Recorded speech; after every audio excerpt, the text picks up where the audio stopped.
Halo, pernah nggak sih Anda, pas lagi di situasi penting gitu, berharap banget tahu persis mesti ngomong apa? Mungkin pas negosiasi, atau presentasi, atau ya obrolan biasa aja. Nah, hari ini kita punya sumber menarik nih buat dibedah bareng. Kutipan dari buku Exactly What to Say, karya Phil M. Jones. Fokusnya itu, gimana kata-kata tertentu, kalau pas timingnya, diklaim bisa ngasih hasil yang signifikan banget. Jadi, misi kita kali ini, kita gali beberapa frasa kunci, penulisnya nyebut ini kata-kata ajaib. Dan coba pahami logikanya. Kenapa sih kata-kata ini diklaim efektif sama bukunya? Siap ya, kita bedah? Oke, jadi gini konsep utamanya ya, menurut buku ini, ada kata-kata yang bisa langsung ngombong ke otak bawah sadar kita. Bagian otak ini digambarin bikin keputusan cepat berdasarkan program yang udah ada gitu. Seringnya tanpa analisis mendalam. Jadi ya pakai kata-kata ini diklaim bisa ngasih semacam pengaruh lah. Iya betul. Dan yang menarik dari premis buku ini tuh gagasan kalau otak bawah sadar digambarkan kayak sistem biner. Cuma iya atau tidak. Nggak ada mungkin. Nah, frasa-frasa ini katanya dirancang buat memicu respons refleksif itu. Coba deh kita lihat beberapa contoh dari kutipan yang Anda pegang. Oke, siap. Contoh pertama nih yang disorot sumber kita. Saya tidak yakin ini cocok untuk Anda, tapi katanya ini ampuh. Gimana tuh logikanya? Nah, menurut penulisnya ya, ini kerjanya dua arah. Pertama, bagian saya tidak yakin ini untuk Anda, itu nurunin tekanan ke pendengar. Jadi mereka nggak ngerasa kayak dipaksa gitu. Terus yang kedua, kata tapi, itu kayak menghapus bagian awal tadi, malah bikin penasaran. Jadi fokus ke apa yang mau diomongin selanjutnya. Ya, ini cara ngenalin ide dengan resiko penolakan awal yang lebih kecil, klaimnya gitu.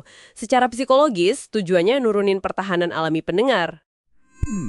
Menarik ya. Jadi kuncinya di rasa penasaran itu ya setelah tekanannya dilepas. Oke, terus ada lagi nih. Seberapa terbuka pikiran Anda? Sumber kita bilang ini cerdik. Kenapa ya penulisnya mikir gitu? Betul. Buku ini argumennya gini, kayaknya hampir semua orang itu pengen dilihat sebagai orang yang pikirannya terbuka, ya kan? Nah, dengan nanya ini di awal, orang cenderung, ya, setuju. Oh ya, saya terbuka. Begitu mereka setuju kalau mereka terbuka, nah, secara nggak sadar, mereka jadi lebih siap setidaknya buat mempertimbangkan ide Anda. Ini contoh gimana buku itu jelasin pemanfaatan, bias kognitif, kecenderungan otak kita ambil jalan pintas sama persepsi diri, buat ngubah dinamika penerimaan ide, gitu. Oke, paham. Terus gimana kalau kita ketemu keberatan atau penolakan? Kan seringnya kita pengen langsung debat ya. Tapi buku ini malah nyaranin nanya, apa yang membuat Anda berkata begitu?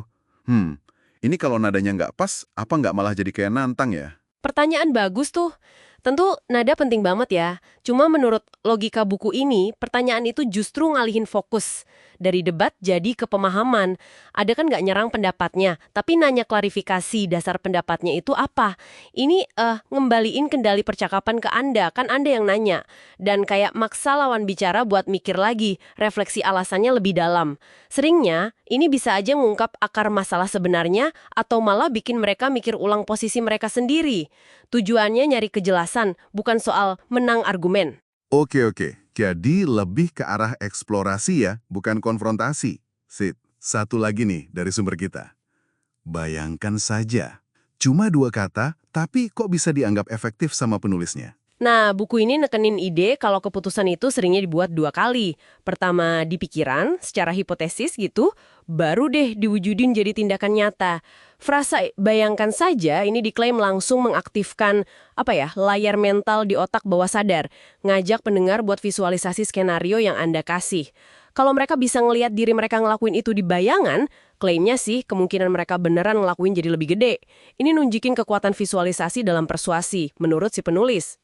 Oke, jadi dari beberapa contoh ini kelihatan ya polanya.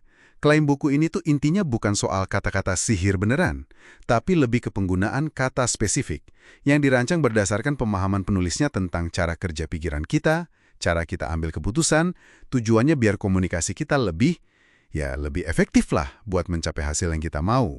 Tepat sekali, kalau kita perhatiin polanya dari contoh-contoh tadi ya, menurut buku itu fokusnya tuh selalu pada membingkai ulang interaksi. Misalnya, ngurangin tekanan, mancing rasa ingin tahu, atau nyentuh keinginan alami orang buat kelihatan konsisten atau positif, terus mengarahkan imajinasi. Jadi ini bukan sekedar trik kata, tapi klaim penerapan prinsip psikologi dalam percakapan sehari-hari.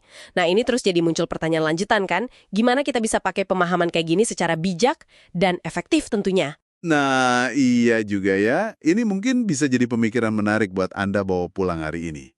Coba deh perhatiin percakapan di sekitar Anda. Atau mungkin pas Anda ngobrol sendiri. Bisa nggak Anda nemuin momen pas pilihan kata tertentu itu kayaknya ngubah arah pembicaraan?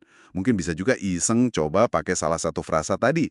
Misalnya, apa yang membuat Anda berkata begitu? Pas dengar pendapat beda, terus amati aja responsnya gimana. Tujuannya bukan buat manipulasi ya, tapi lebih sebagai latihan aja. Biar kita lebih sadar sama dinamika komunikasi. Oke, sampai jumpa di pembahasan kita berikutnya.